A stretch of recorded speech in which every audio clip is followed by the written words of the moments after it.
DC here. Hi guys and gals. Well, I hope you're well. It is Wednesday. It's already quite hot over here. I'm in the park. Let me see, what temperature is it? It is 25, but it's supposed to go up to 33 or 34 Celsius. So it's pretty hot. It is. I always say my comfort zone stops pretty much around 29, 30. It really, I find, is very uncomfortable. I like it, when it's maximum 25. But anyway, it's going to be hot, so I thought I'd walk around a little bit in the morning while it was cooler. And around here in the park, I didn't go into the fields where I go sometime because there's not as much shade.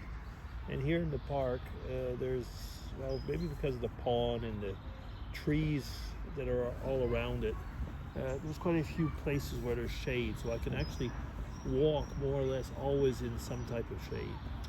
Yeah, I'm just looking. Somebody was here probably yesterday, and yeah, Switzerland ain't what it used to be. Actually, it is a lot. Overall, I would say pretty much cleaner than a lot of places that I've been, but nobody's perfect.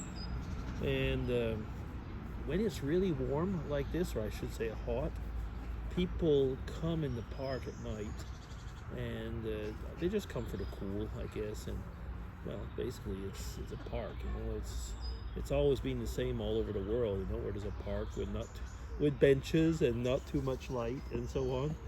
People seem to go there at night for various reasons. Yeah, there used to be. I haven't heard of this year yet. When summer would come, there would always be a musician.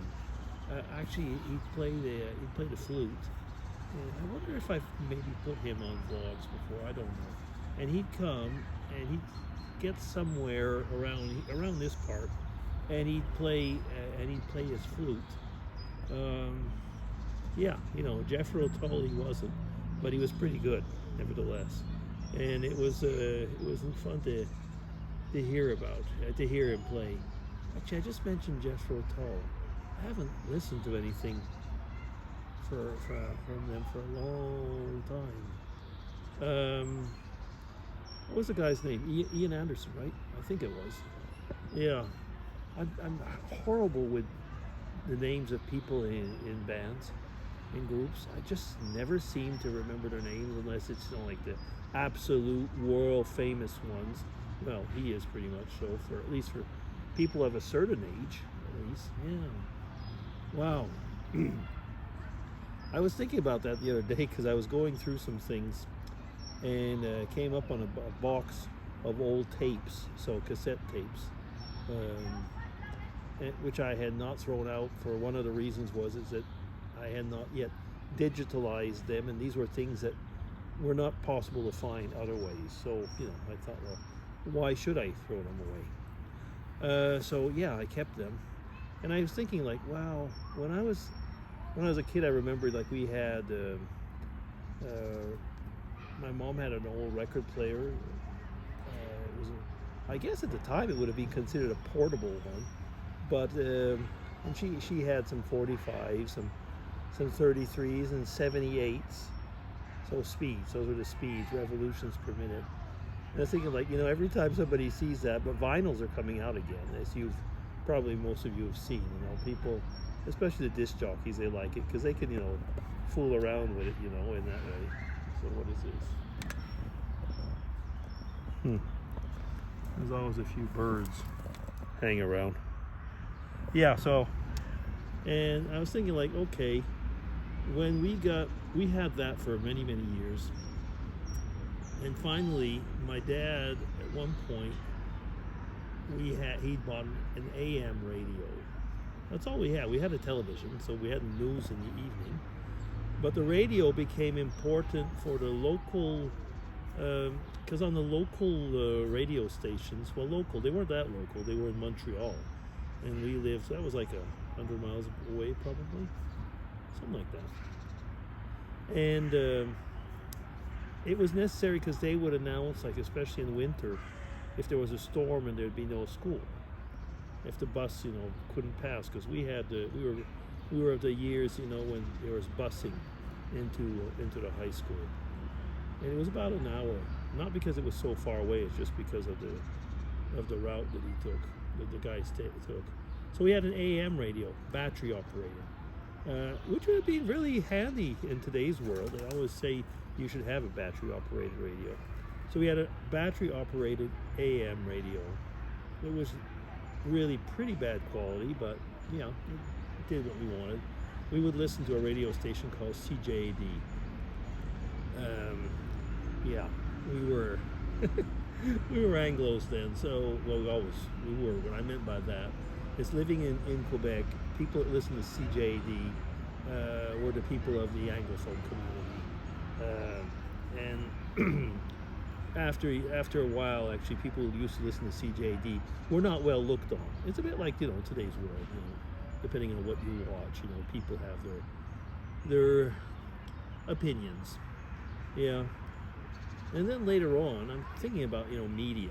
Later on, my dad went for a trip, a business trip with our neighbor. They worked at a textile plant, and they went to somewhere in New Hampshire.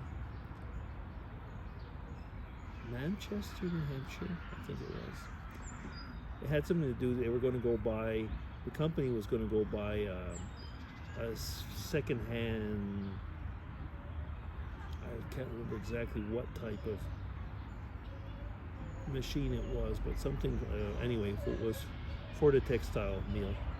And my dad and the neighbor, they both came back with an AM FM radio, a little handheld one. It still wasn't stereo, but we were all excited. Actually, the kids were all excited. Hey, we got FM. One of my aunts had it, but And then later on, we had bought a decent record player, which was a combination stereo thing, which had radio. So that meant we could actually have stereo, but it had 8-track tapes. Wow. Of course, we only had 2 8-track tapes, I think, but it was something else. Most of you are thinking like, wow, I thought that a lot of you are going to say, well, I thought CDs and DVDs were old. Well, 8-track tapes was a big thing then. It's like the ancestor in the audio version of the VHS or BMAX. Was it BMAX? Something like that. Oh, it was another world. I tell you, it was another world. When I got my first tape recorder, it was a birthday present, and I used to use that second radio that my dad I was talking about, with the one with the FM, and I would record music from it and make music tapes, because then I could bring them with me. I would bring my tape recorder. I really liked that tape recorder, and we would get the neighbors, or even in the school bus, and we would listen to music. That I or other people would record. Yeah, that was funny. It was amusing, wasn't it? I mean, it was a collective thing. Yes, there were those little headphone type things that you could put in your ears. Some of you might remember those things. You could listen to one, usually it was one ear only. And in those school buses, while some of us were listening to music, nobody was watching whatsoever. And in those periods, if you were busing for an hour, people would play cards. I mean, we would play cards in the bus. Yeah, I know. It's just like in today's world, everybody's looking into a rectangle, and nobody's talking to each other. Or people then would be reading those. Some would get sick though on the bus, so reading wasn't always easy, because I'm talking about Canadian back, I was going to say country roads that were dirt roads at the time. And so, play cards, listen to music on a tape, a cassette tape like that, and either just chat, It was other times. Okay, anyway, I didn't know I was going to talk about this. You know, it's the way it is in the vlog. So you just start. Okay, and it's 10 minutes, so I'll stop here. I'll be DC signing off. Take care, everybody, and have a good week because it's Wednesday, so it's hump day, so it's all the way down to the weekend now. Bye.